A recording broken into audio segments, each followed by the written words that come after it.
लग्न रुखवतासाठी लागणारी स्टील भांडी, सागवानी बेड, डिझायनर कपाट, teapoy, dining table, sofa set, showcase इत्यादी फर्निचर, हॉटेल, कॉफी शॉप आणि ऑफिस फर्निचर, तसेच टीव्ही, फ्रीज, वॉशिंग मशीन, आटा चक्की इत्यादी इलेक्ट्रॉनिक्स वस्तू योग्य दरात व भरपूर व्हरायटीमध्ये मिळण्याचं एकमेव ठिकाण Lakshmi enterprises flora furniture steel व इलेक्ट्रॉनिक मॉल, 3 रस्ता, बार्शी रोड, शेगाव, दुमाला, पंढरपूर।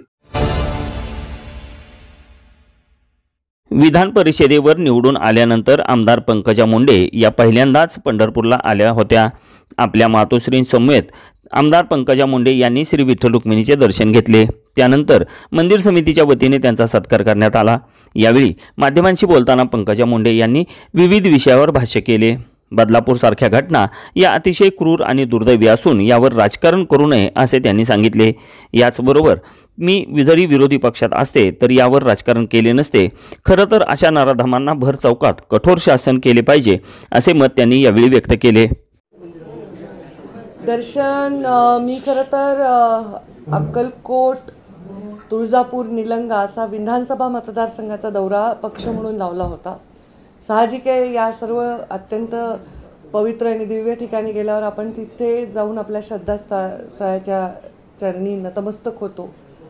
विठोबा रुक्माई हे तर महाराष्ट्रासाठी सगळ्यांचं श्रद्धास्थान आहे आणि त्यांच्या चरणी नतमस्तक होण्यासाठी मी आले। माझ्या आईला पण घेऊन आले आज, त्यामुळे अत्यंत वैयक्तिक असा दौरा आहे। मी सोलापूरकडनं मुंबईला जात असताना पंढरपूरच्या दर्शनाला थांबले, इतका साधा आजचा कार्यक्रम।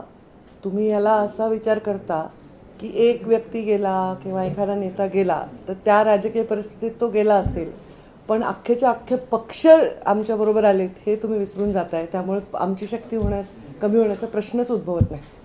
त्याच्यावर संबंधित मंत्री, संबंधित अधिकारी ज्यांनी त्या पुतळ्याचं जास्त त्यांना व्यवस्थापनाची माहिती आहे, त्यांनी जो बाईट दिलेला आहे त्याच्यानंतर मी काय वेगळं बोलायचं आवश्यकता नाही। त्याच्यावर जे काय आहे चौकशी करतील आणि परत नवीन पुतळा बसवतील असं मला वाटतं। अत्यंत निर्घृण, अत्यंत क्रूर अशा घटना महिलांबरोबर गेल्या अनेक, मला वाटतं हे दशक जर आपण पाहिलं, निर्भयापासून ते आत्ता बदलापूरपर्यंत या अत्याचारांमध्ये क्रूरता वाढत चाललेली आहे आणि ह्या क्रूरतेवर आपण लक्ष दिलं गेलं पाहिजे। त्यांच्यावर देणाऱ्या शिक्षा याच्यावर आपण लक्ष दिलं गेलं पाहिजे आणि जर ह्या दशकामधल्या घटना असतील तर ह्याच्यामध्ये वेगवेगळ्या जबाबदाऱ्या वेगवेगळ्या लोकांनी निभावलेल्या आहेत, तर कुठेतरी हे सामाजिक आपण ह्याच्यामध्ये लक्ष देऊन ह्या विषयाला हाताळलं पाहिजे, याला राजकारण केलं नाही पाहिजे असं पंढरीनाथाच्या दरबारात मी स्पष्टपणे सांगते। मी जरी विरोधी पक्षात असते तर याचं राजकारण केलं नसतं। हा माझ्यासाठी पंकजा गोपीनाथ मुंडे म्हणून अत्यंत संवेदनशील आणि हृदयाला अत्यंत पिळवटून टाकणारा विषय आहे। अशा नराधमांना चौकात आणून शिक्षा दिली पाहिजे एवढं मात्र मला वाटतं। ताज्या घडामोडी जाणून घेण्यासाठी शिवशाही न्यूज यूट्यूब चॅनलला सबस्क्राईब करा। आपण हा व्हिडिओ फेसबुकवर पाहत असाल तर फेसबुक पेज फॉलो करा आणि शिवशाही न्यूज.com या आपल्या वेबसाईटलाही भेट द्या।